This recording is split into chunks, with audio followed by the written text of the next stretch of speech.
Why are trees? That's a pretty popular quote with disc golfers, thanks to Nate Sexton. But I would like to share my favorite quote, and it goes a little deeper. Deep Thoughts by Jack Handey.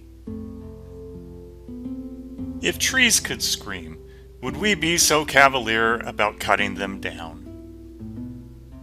We might, if they screamed all the time for no good reason.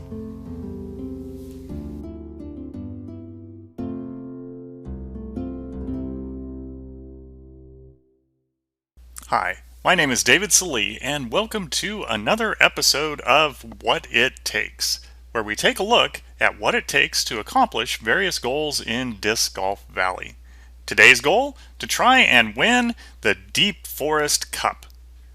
This A-tier tournament is 3 rounds of 3 random holes from 3 different courses.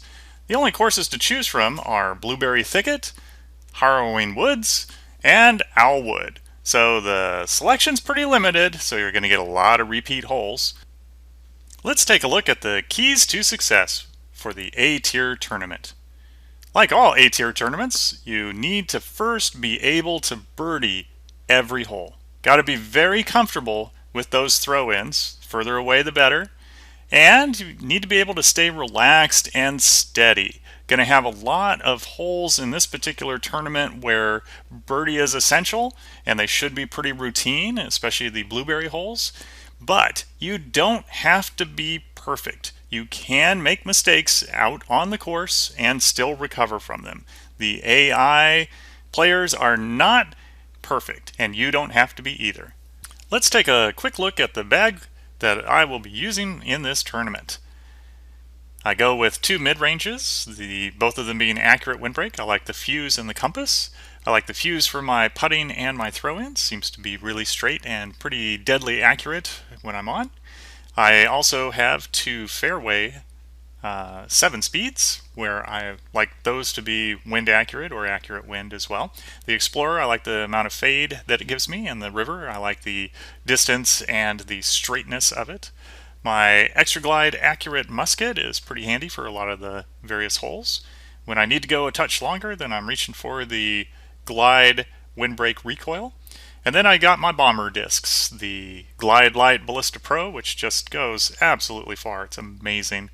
And I happen to get on a level up a light skip Ballista Pro, so I'm testing that out, and it's a lot of disc. It's pretty much tough to control sometimes, but trying to get the hang of it, and so it has currently replaced my Glide Skip Havoc in the bag. I still have the Turn Windbreak Ballista Pro, which seems to be pretty straight and doesn't have as much fade as a normal Ballista Pro, so it comes in handy for some of the tunnel shots.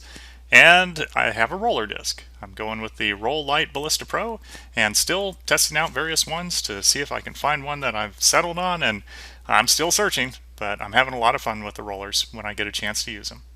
So let's go ahead and get started in on the tournament.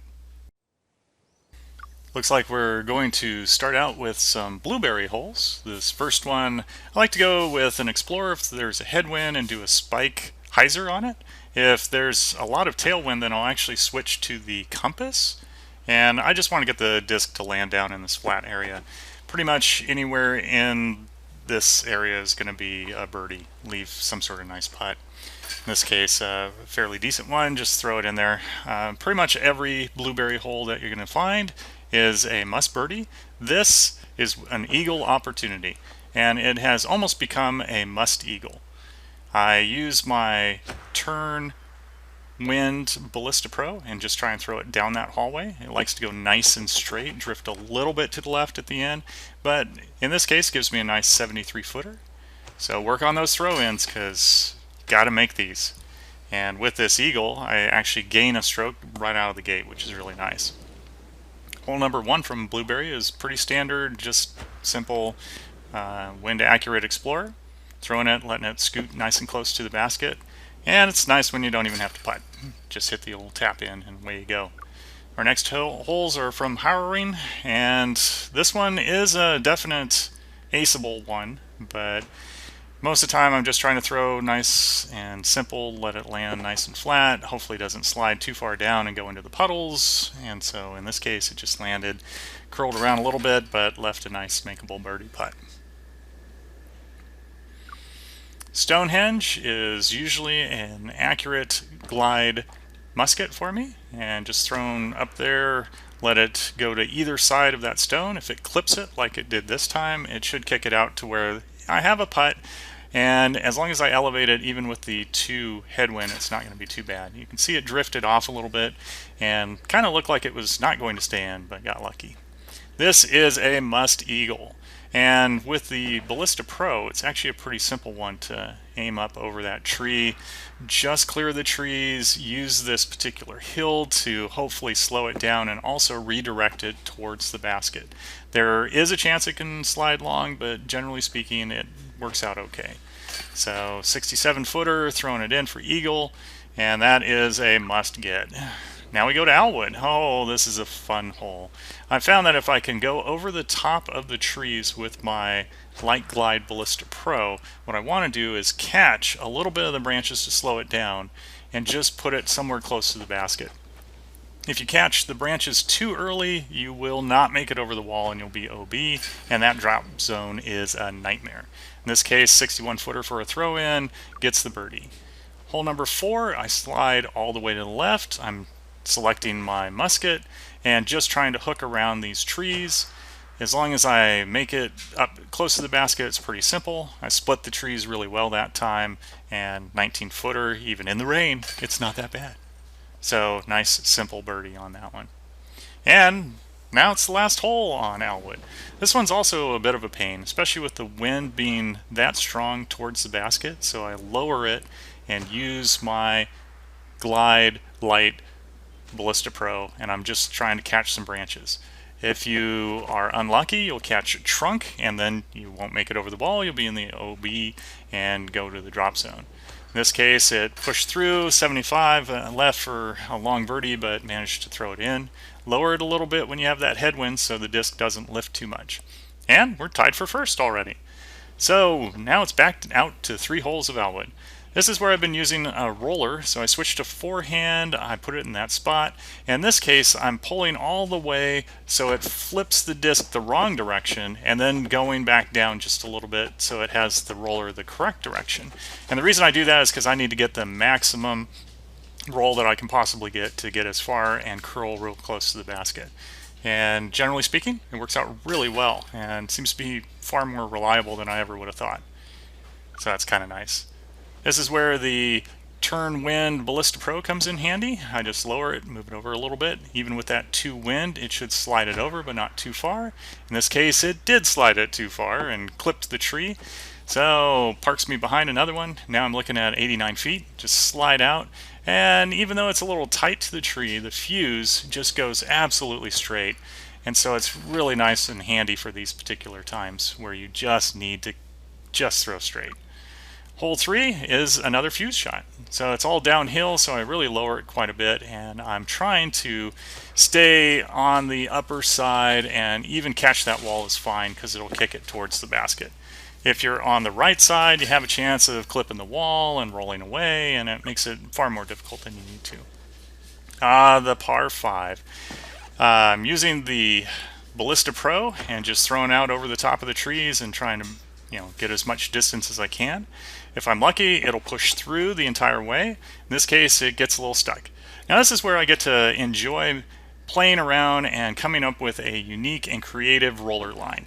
The recoil, even though it's not a roller disc, works just fine in situations like this, where we have 384 feet.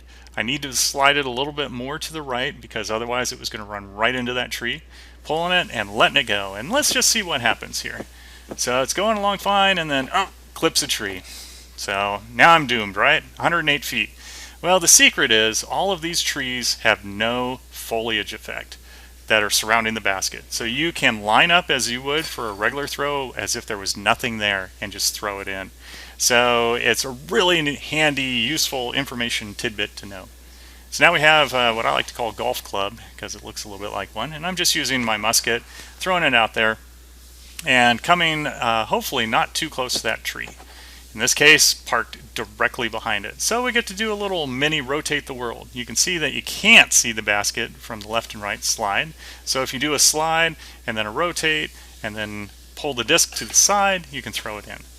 And it's a really handy trick that pretty much everyone knows at this point, but it's still nice to be reminded and show you how useful. This particular hole, just throwing for the birdie. You know, it's a bonus eagle if you can get it, but just trying to make it around the corner, have a pretty open view into the landing area. So I use my musket and then a lower powered fuse. If I'm really feeling it, I might try and throw for the eagle, but generally speaking, I'm just playing for the birdie. You can see that the opponent got it. So we're going to finish up with Blueberry. This uphill hole is a pain sometimes, and with this wind, I'm using my accurate glide musket and getting it to just kind of crawl up that hill as much as possible. It's good to elevate the putt if you're going to be throwing uphill, just to make sure, and thankfully 25 feet is not too bad. This hole can either be an ace, or sometimes it can bite you and be a par because you'll go too far. I power down with the fuse by switching to a forehand, and you can see I didn't even come close. And I slid all the way to the log, 72 feet coming back. This is so easy to miss, and luckily just threw it dead center and got the birdie. But yeah, that can either be an ace or a par pretty easy. Again, we have that downhill one with the wind being a 2 headwind. I'm just doing that Spike Heiser again with the wind accurate Explorer. Just having it drop down there to give myself a nice putt. 29 feet. So pretty much all Blueberry Thicket holes should be rather routine birdies, with the ace possibility on the one, and then also the par 4 should be an eagle potential. So we have a stroke lead, and we're back to Owlwood. This hole, still not very easy, but elevated with the Ballista Pro. I'm just trying to catch a little bit of the branch to slow it down. Caught just one this time, but it was enough, so it didn't slide OB or anything. And 68 feet. The only thing with this one is it is on a rock, so it is a little elevated, so you can either raise it or throw it with just a touch more power. And we're back to that roller line again. So selecting the musket, putting it in that spot, pulling all the way as I can. You'll see the disc flip, then switching it back to the regular and letting it slide on down. And in this case, since you're nice and close to those trees and it rolls out, you'll see that even though this is not a roller disc, it works out really well. And 25 feet, yeah, pretty simple. So we finish off Owlwood with this hole. This hole is just a good old turn wind Ballista Pro for me. Pulling it down, I just want to miss that bush, and in this case, managed to clip the other tree. So, you know, 2 for 2 on those trees. But 93 feet, and thankfully I don't have any kind of obstacles. So I should be able to just line it up, throw it in, and it works out all right. So that finishes out Owlwood. Now we have the par 4 from Blueberry, so the next 3 holes will be Blueberry. Again, I'm taking that turn wind Ballista Pro. I like to move the slider all the way to the right just to give the hallway a little bit more straightness to it, so I have a little bit more room to work with. And you can see that it went through the hallway just fine. Have 78 feet. I like to move, even though the tree's not really in the way, it's just kind of an obstacle for viewing, and so I just move it over and throw it in. So we got the eagle, and so did everyone else. That's why it is a must eagle. This particular hole, if the wind is really strong, I'm going to switch with the river. If there's a tailwind, then I'm actually just using the fuse. And I just try and keep this one super simple. Throw it straight up the center, let it land in that, flat area, and get the birdie. I'm not trying to run it at all. I'm not trying to get any aces. And yet another Spike Heiser. You can see that the Deep Forest Cup tournament kind of gets redundant at times, and even though in this case cut it a little close, caught some trees, it's still going to fight its way to the basket and roll on down for a 22-footer and another birdie. So now we're down to only having 3 holes to go, and they of course are going to be Harrowing. And so we have the par 5. So this gives us yet another chance to see if we can get as much distance as we can, and then work our way out of trouble. It's actually kind of fun to, do these kind of scrambles. And in this case, early tree. So now, 402 feet, and I'm not sure what I'm going to do. But if you raise the view on your aim, you can actually see under the trees a little bit better and find out which trunk you want to line up on. So in this case, I found the opening and let loose with the recoil. And again, it's not a roller disc, but you can see the roll success with it. And so it leaves me 72 with a bunch of trees in the way, but there are no trees in the way because there's no collisions on the foliage effect, so it's as if it's a 72-foot non-obstructed, which I throw in, as did everyone else. So it's a must eagle hole. This is the bonus eagle hole, and again, I'm not going for it. I'm just trying to get the birdie out of this, so it's just a musket around the corner. There are times that you can slide a little too far and wind up in that puddle. So you don't want to cut the corner too much. 172 was a little tempting to go for it, but I didn't need it. So I just decided, you know what, I'm going to slide safely, get the birdie, move on, because I only have one hole left. And our last hole of the tournament is Stargate. This is usually a must eagle, and so I'm taking my recoil and aiming for the opening, throwing it with a little bit of ante. And in this case, caught the rock. Thankfully, the disc actually had some fight to it and rolled to the opening. So I'm looking at 117 feet left. Figure I might as well give it a go, give it a run. The basket, of course, is on a stump, so it's a little bit elevated, so you need a little extra power. I didn't do that, so I caught the guard. You can see that a couple of the others did get the eagle, but I still managed to have a 5-stroke victory. With all the blueberry holes in the mix, didn't really have too many mistakes out there, which was nice, but you can see that I could have made a few and still been just fine. And that's a look at what it takes to win the A-tier tournament, Deep Forest Cup. Hopefully you have found this beneficial, and good luck out there. Now that you've mastered the tournament, how about learning something new, like juggling? Already know how to juggle? Well, learn a new trick like the claw. Too easy? Well, how about you claw every single ball? Still too easy? Well then, how about clawed columns, also known as cherry picking? Actually, come to think of it, let's not recommend that you learn how to cherry pick. This is David Salee, and I will catch you later.